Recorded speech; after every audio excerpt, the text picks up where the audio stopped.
Napaginitan ng football fans sa Hong Kong ang Philippine National Football Team o ASCALs matapos nilang talunin ang Hong Kong National Football Team. Pati mga Pinoy kahit mga babae at bata na taga-suporta ng ASCALs pinagbabato raw, pinagmumura at nabupa habang kinakanta ang ating pambansang awit. Balitang hatid ni Mariz Umali.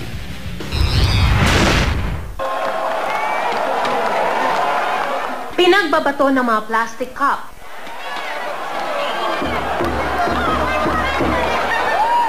At binupa. Yan ang dinanas ng Philippine ASCALs sa mga fans ng Hong Kong National Football Team na tinalo ng ating koponan sa score na 1-0 dahil sa goal ni James Young Husband. Pati ang ilang Pilipinong nanood ng laban sa Mong Kok Stadium sa Kowloon, Hong Kong, pinag-initan at binigyan pa ng dirty finger. Kwento sa Twitter ni Ida Torres, Pilipinong nanood ng laban, binato sila ng basura gayon din ng ASCALs. Pinagmumura rin sila, sabay bansag sa Pilipinas na slave nation. Pambansang awit pa lang daw ng Pilipinas, dinig na ang mga bu, kaya naiyak siya habang pinagmamalaking hawak ang ating watawat. Kwento ni ASCALs Team Manager Dan Palami sa pagbabalik ng koponan sa bansa. From the start talagang hostile na kasi paglabas pa lang ng players, nagbubu na sila. But we are used to that. Ang hindi lang kami sanay yung pati national anthem, pinubu.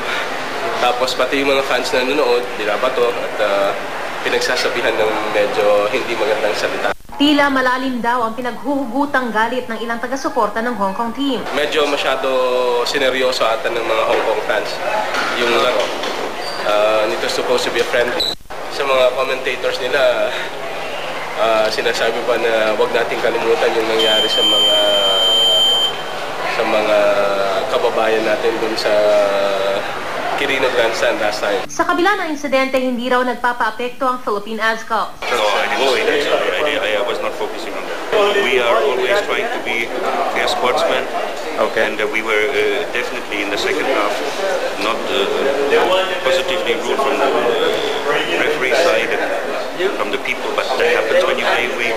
Nevertheless, we push through, win the game, that's it. Maraming salamat sa lahat ng suporta dito sa Pilipinas at sa Hong Kong.